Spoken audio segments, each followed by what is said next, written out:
Hi, it's Joy, and today I'm going to be reviewing and sort of reacting to Stargirl Chapter 9, The Monsters. I mucked up this week and there is no sound to my reaction. You can hear the episode sound, you cannot hear me talking, and given that it is a reaction, if it was the other way around, I feel like it would work better. So I am really sorry about that. My camera quality, as you may notice, is not exactly the best, and I was trying to fix it the other day. I was trying to do a different setup and managed to muck everything up without realising it. So yes, here we are. What I'm going to do now is a review. I've made notes. It doesn't look much, but it's enough to prompt me for my main thoughts that I remember having in the review. I'm going to go through those, and then I will be putting up sections of me reacting. There'll be a lot of, because there will be no sound, to the key moments, because so much happened in this episode. This was not an episode that I could just be like, oh well, reaction failed, never mind. And I didn't want to just do a review because some of those moments were big enough that you don't necessarily need sound to react to. If you are watching this on Patreon, I'm very sorry, this is the 1 week where it will be the same thing on Patreon as is on YouTube. If you are on Patreon and you would like the full unedited reaction where you can hear the episode and you can just see me go a lot, let me know, because I will post it, but I don't want to waste everybody's time, and I'm so cross with myself that this happened. It happened to 2 reactions that I filmed. The other one is not due on YouTube for a very long time, and will be up on Patreon as well as soon as I can get this edited as well. So this episode was fantastic. I'm going to kind of go through like a thought by thought process on my biggest thoughts from within the episode, and then we will snip in some reactions here and there, and then at the end I will sort of round it all off with a review. I'm really sorry again that I mucked this up. I can see the audio input capture bar, it is going doo-doo-doo. So I think I'm not wasting my time right now. I've tested a lot. So to begin with, everything that was happening with Cameron's grandparents, with them not wanting him to, well, his grandmother not wanting him to study art anymore, I was very frustrated. I was like, you don't care about what makes your grandkid happy. You saw what it did to his father, your son, and now you're like, yes, I want him to be destroyed like it too. And you could tell that the grandfather was not happy with it, but he was also just doing nothing to stop her. And obviously that will come into it a lot more. I think I was basically very concerned that the grandmother was going to get frustrated to the point that she was going to start telling Cameron everything before Courtney had the chance to. Then I was really relieved. You know, it was lovely to see Barbara kind of have to hug Courtney again and have the whole family be together. I was very relieved that Courtney and Yolanda made up. I loved the fact that when they apologised, Yolanda said me too, like they both apologised, because Yolanda was unreasonable and kind of has been a little bit with Courtney for a while. But they are best friends and they love each other, and I absolutely adore the moment when they hugged, when they finally, you know, came together, because Yolanda needed that hug right now, and Courtney was straight to that, I'm so sorry this happened to you. And Yolanda's parents are ridiculous. I still think it's not totally ridiculous to be cross that your daughter is sneaking around at night without telling you when she's still an underage child on your roof, but every other single thing they've done about how they've treated her, including kicking her out of home, utterly ridiculous. So I love the fact that they came together. I was really like, Pat, talk to Barbara about what you went through. She's your wife. They are married, right? It's like, she is your life partner. You should be talking to her about this. So I was very glad when he did open up. And what she said is true. He is not his father again. He is a much better father to Mike than his father was to him. He is not abusive at all in the ways that his father was. But the truth is, parenting isn't easy, and you can try your best, like Pat has done, and still make mistakes. What I really still think he needs to do is talk to Mike. Sit him down and say, look, I know I've never really talked about your mother, and I thought I was doing the right thing for you by doing that. But if you want to talk about her, like, I am here. I ask me anything, and I will be there for you. I will talk to you about anything. If you want to find her, we will find her. You know, kind of approach Mike that way. So next up, in a minute there will be a small clip when beloved teacher, whose name I don't currently remember because he is the teacher in everything under the sun, he just really cares about Cameron, and he has seen that this is a pupil of his who is struggling, and he knows he's lost his father, he's going through it, and so he went to his home to try and talk to the people that should have Cameron's best interests at heart. And I love this teacher. He truly cares about these kids. You know, it'd be very easy to, particularly a kid like Cameron, because he is so wealthy, to be like, oh, rich kids will be fine. I don't know. Or just be like, oh, he's just become a moody teenage boy, fuck him. But he really, truly cared about this kid. And when he said, I've been dreaming about it, was kind of weird. It made me wonder if maybe Eclipso was doing, like, weird things to him. But then, yes, you definitely saw it in that scene that the grandfather does care about, I mean, they both care about Cameron in their own way, does care about Cameron's happiness, and did doesn't mind him doing art. We saw that with him looking at the picture of Courtney. He is not as hostile. I think he has lost so much that he just wants to protect his grandson. And we saw the grandmother, being the lunatic that she is, killing him.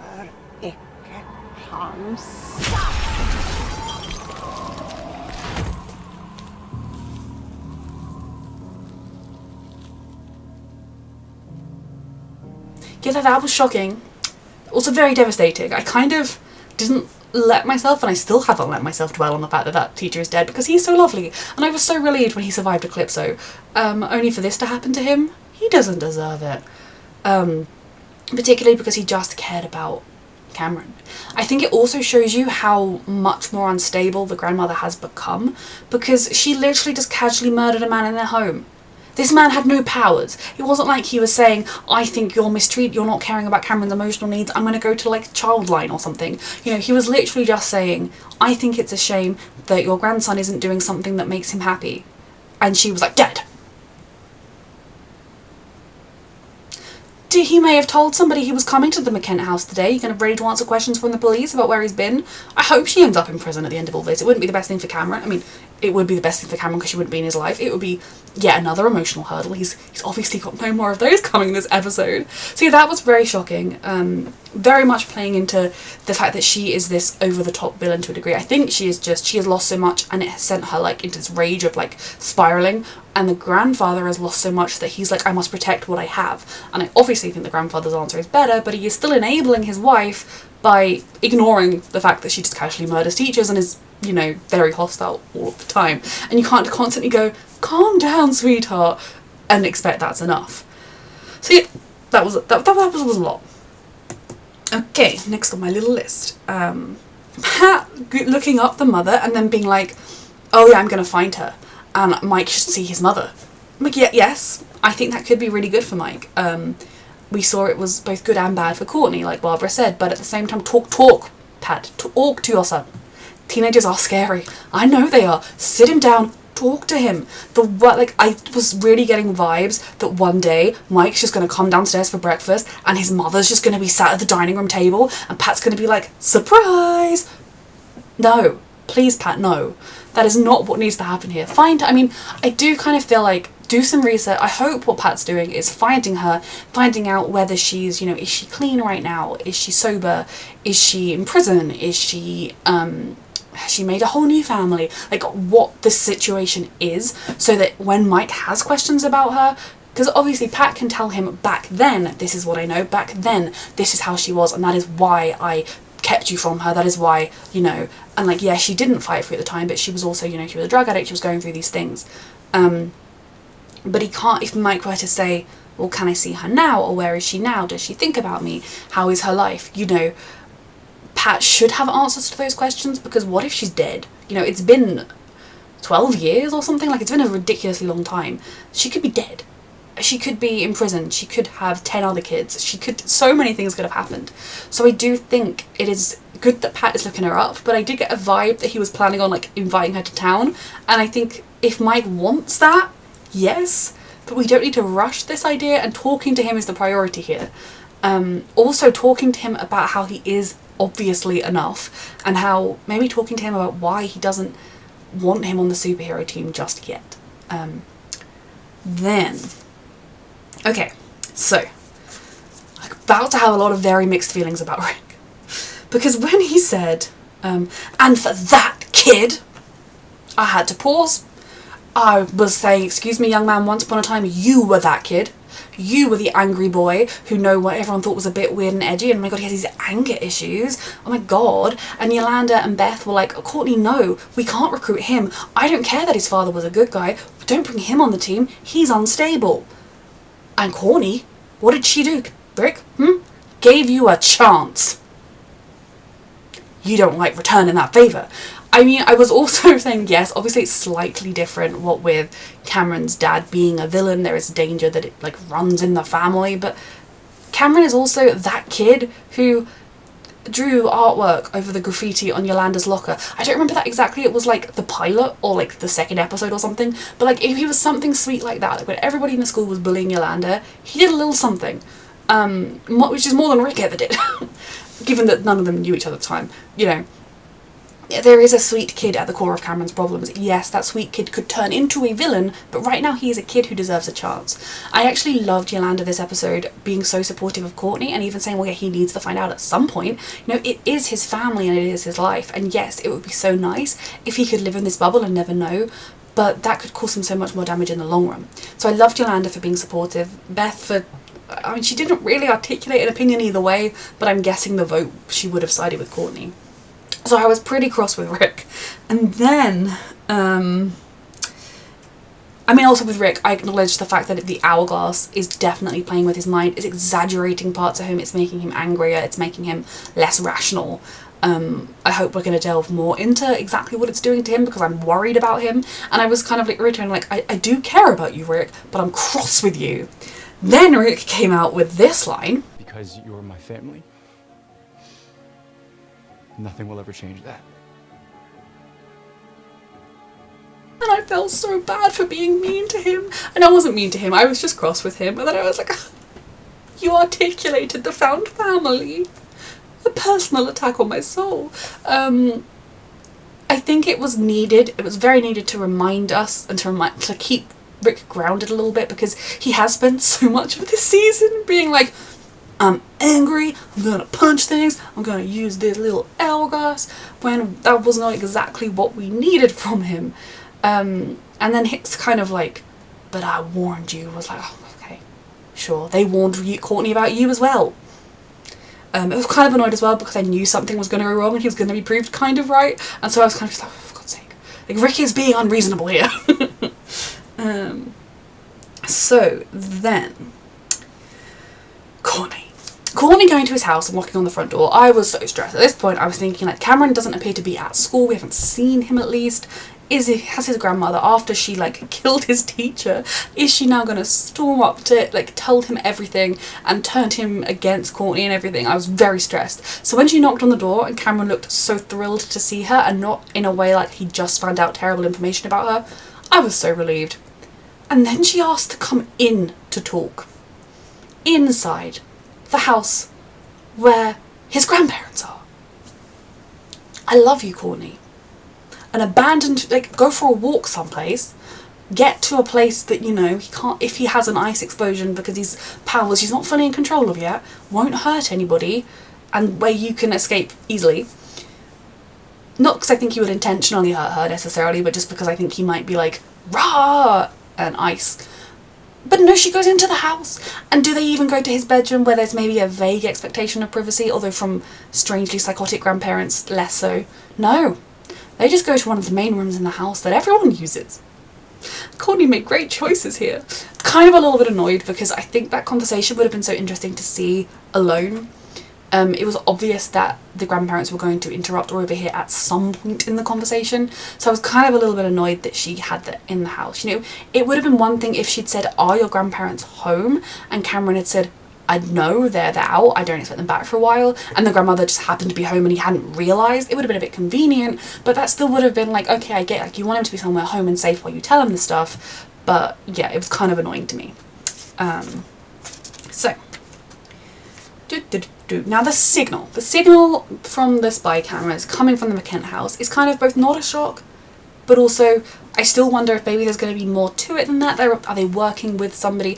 I did wonder towards the beginning of the episode, actually maybe I wondered when they got the no, when they found out the signal was there, I think, I was like, is Icicle alive? Because way back when Mike smashed into him and he disintegrated into lots of little ice pieces, I was like, is he gonna like melt and then reform? I don't know, but I imagine maybe he's in the basement very much half dead or something, growling at the cameras. I don't know. Why he'd be making a skeleton man face, I don't know. That was a thought I had randomly at one point. But I was like, the cameras being there, first of all, it doesn't mean Cameron has anything to do with it. You know, like, yes, I think we should be, and Courtney should be at least a little bit open to the idea that Cameron may have more knowledge than he has, but he hasn't shown a single sign of that. And yes, he could be a masterful liar, but there is no evidence of that either way. Yes, it definitely means that the grandparents are a threat. We already knew they were a threat of a sense because we knew they had the ice powers, so it's not a huge leap. So I kind of would have been supportive of them being near the house in listening range so that if Courtney gets into trouble they can help. Obviously that's not what happens. And yeah, extreme and utter frustration that Courtney was inside the house in a public room downstairs where it would be very, very easy to be overheard. Because of course they were overheard. And then, you know, it's doubly gutting that right when she's like come to try and tell him the truth about his father, that his father was, I mean, his father thought he was a hero, but his father was not a hero. Cameron's like, oh yeah, I sometimes dream that he's away on a business trip, and then I remember, like, talking about how much he misses his dead dad, just so you can be like, he was evil and we killed him. It wasn't the best setup, but Courtney did her best, because, you know, it would have been so easy in that moment to just run, to be like, yes, I need to do this, but this isn't the moment, I'll tell him later. But she was being honest with him, and I think the way she did it, the way she was like, oh, let me finish speaking, like, let me get it all out, and then, you know, if they had been elsewhere, I would have had hope for that conversation. I do think there is a very good chance that when she started talking about how evil his dad was, he may have interrupted her, because anybody would if you love somebody and idolize them and they're dead, and then someone comes around and is like, they were evil. But I would have really loved to see how that conversation had gone.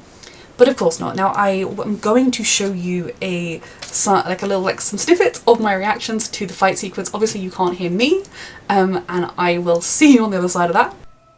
Your father, he wasn't who you think he was. That's enough! Lily, no. What's going on?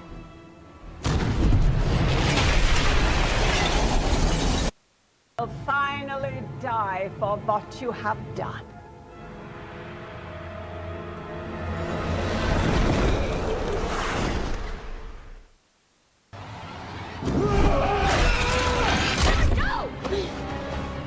That's Rick. Rick. Rick, stop!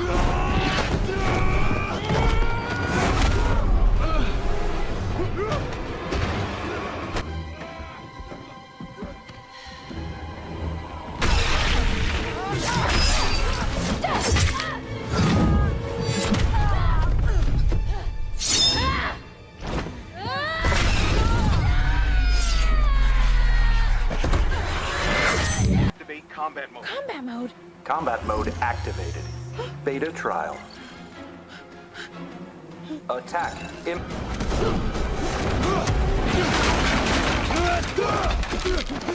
Rick, stop!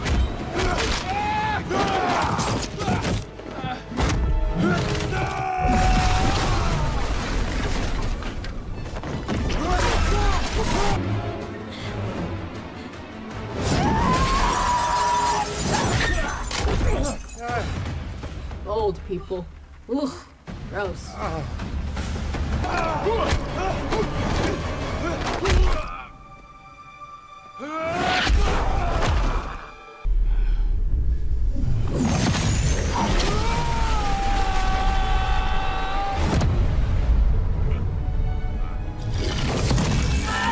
Rick, let him go!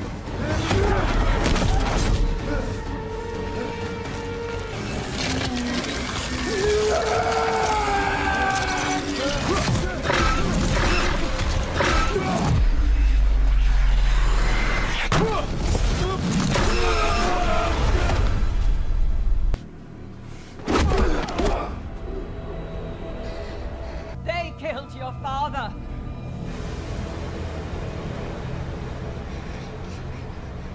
Hi.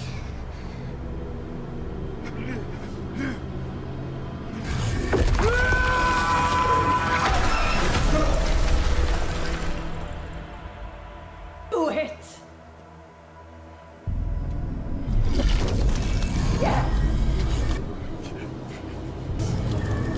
Cameron, stop! This hate, it's what killed your father. His anger, his grief. Don't let them take control of you, Cameron. Don't ignore love. So The gloves. what? The defibrillator's back. They're built into the gloves. Your suit will insulate you. Get everyone. I'm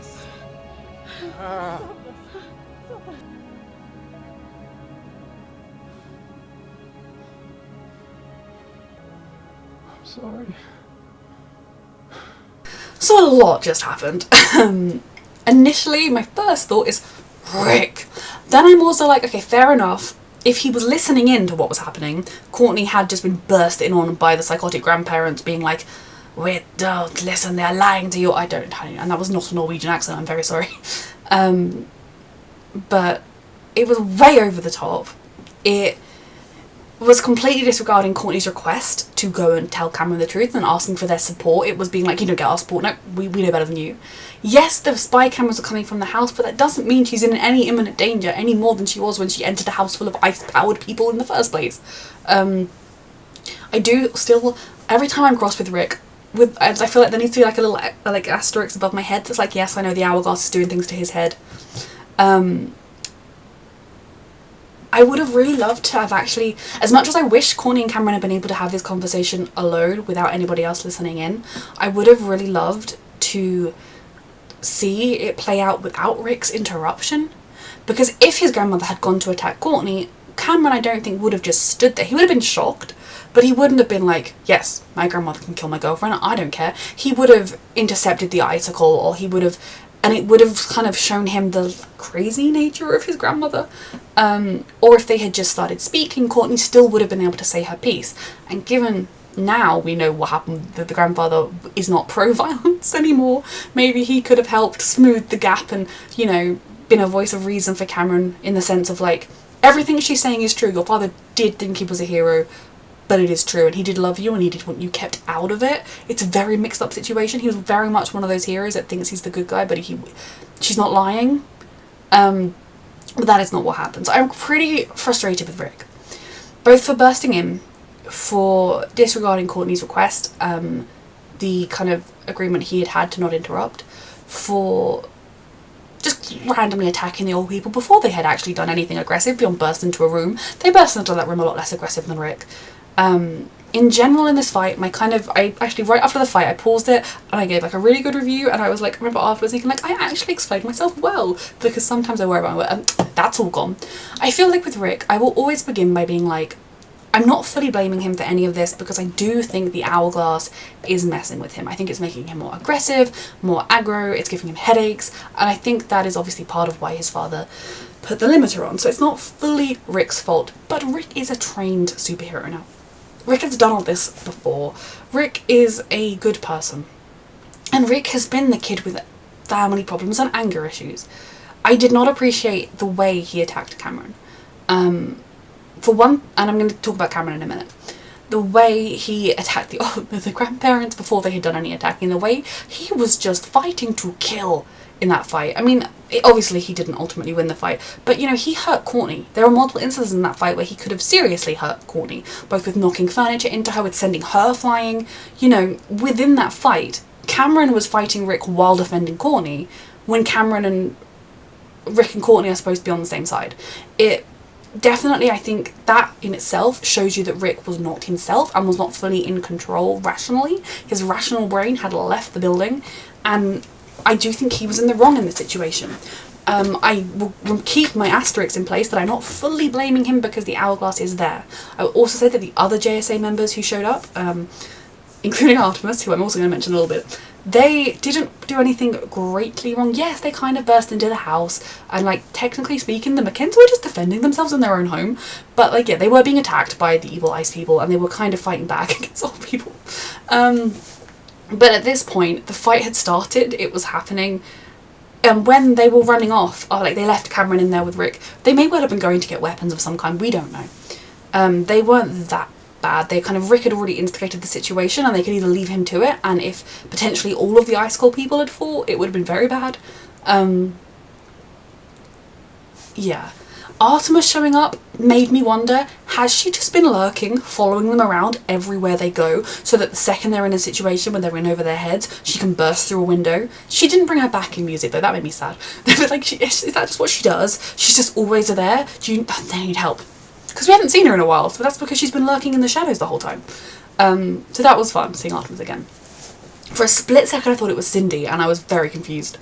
Then we get to Cameron. Now, similarly to Rick, I think Cameron's anger issues 100% got the better of him. I think he lost control as well. And similarly to Rick, he gets his asterisks of he is both going through a fuck ton of emotions of grief and everything right now. He has a lot of anger. He may well have anger issues, but he's been trying to deal with them all his life. He has these powers he can't fully control. But at the end of the day, I do not blame Cameron for for the fight, other than the slight OTTness of it at the end, but that is what I just talked about. Because he was at home, and his girlfriend showed up, and he was really happy to see her. And then he was talking to his girlfriend about his dad, and he was being vulnerable and telling her how he really misses him. And then she was like, your dad's not who you think he is. And then your grandmother burst in all angry with your granddad.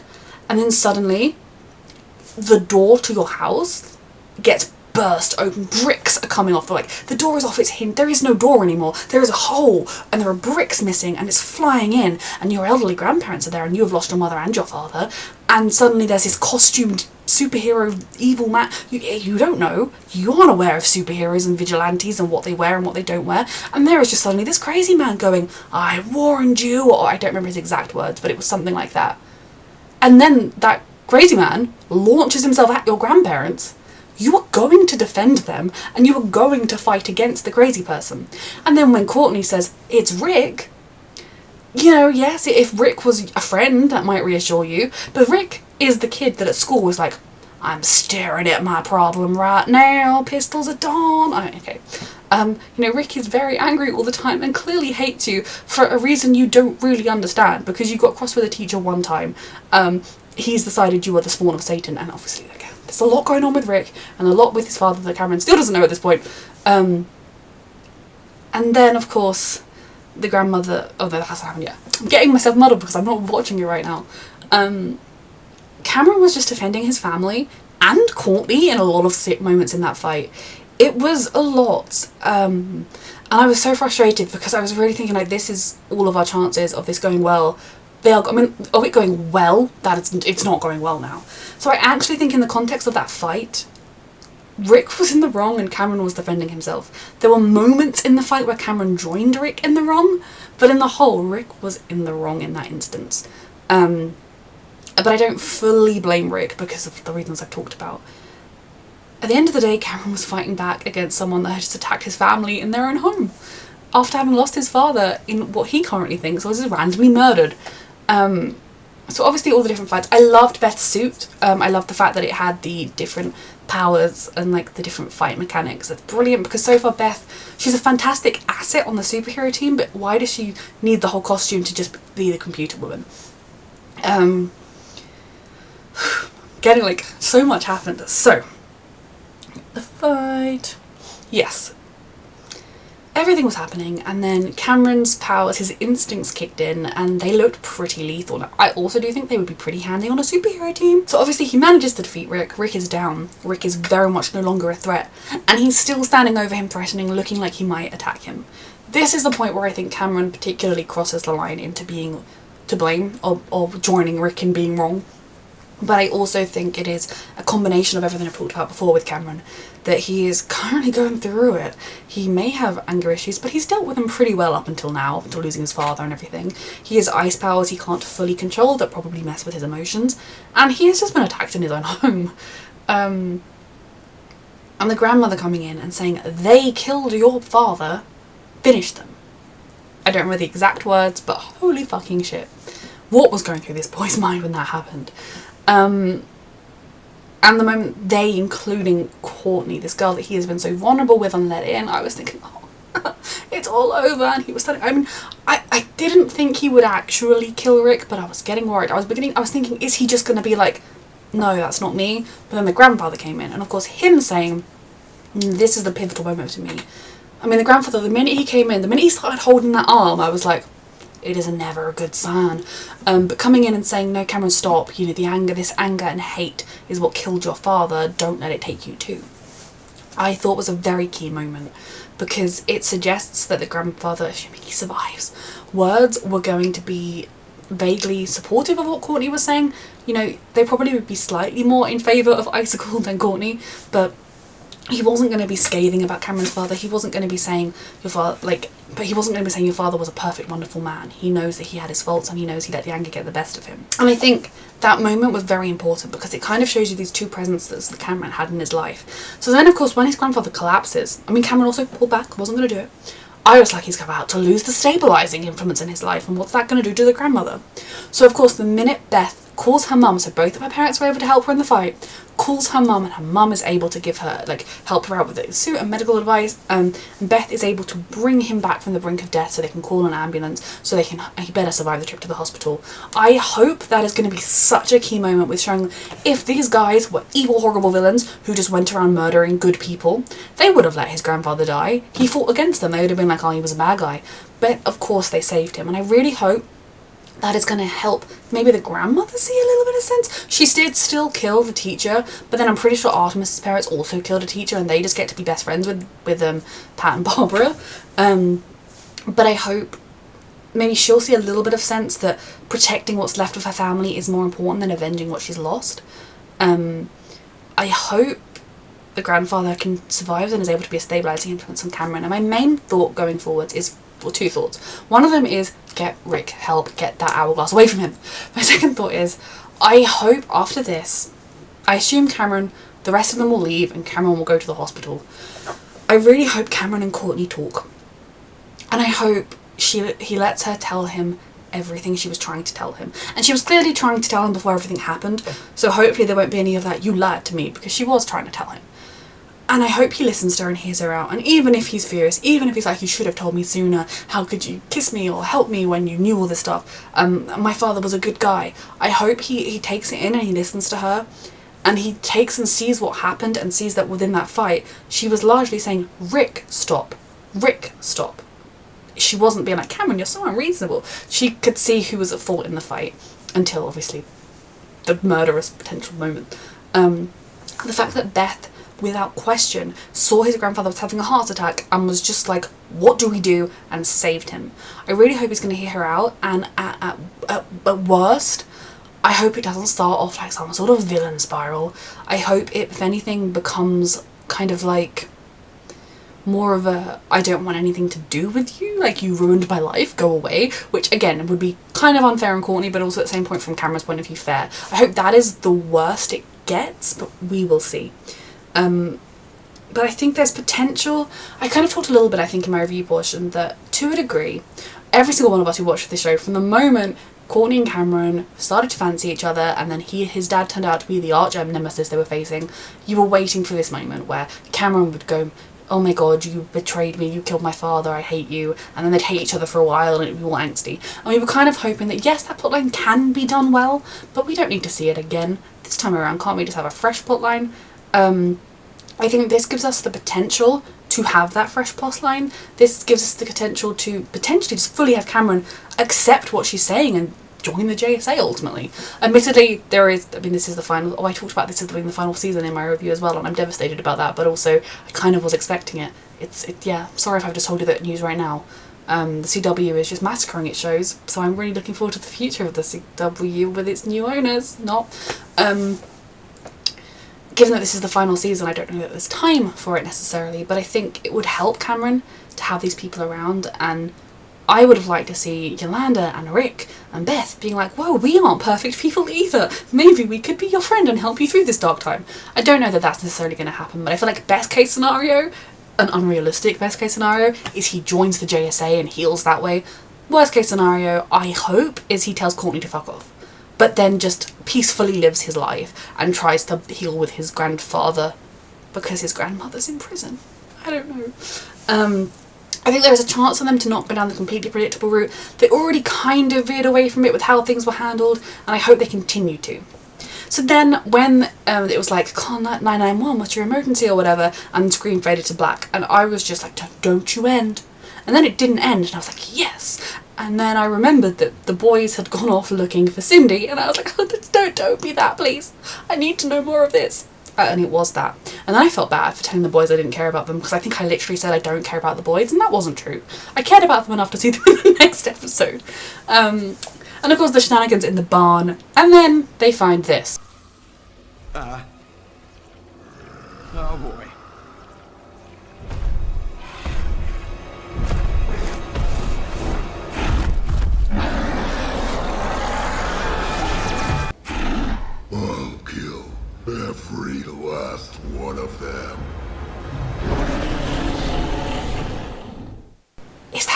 Growlerson. That's all I could think. Why is that? I don't think it is, but he was growling. And so that was where it ended. So, double check I haven't forgotten anything. No.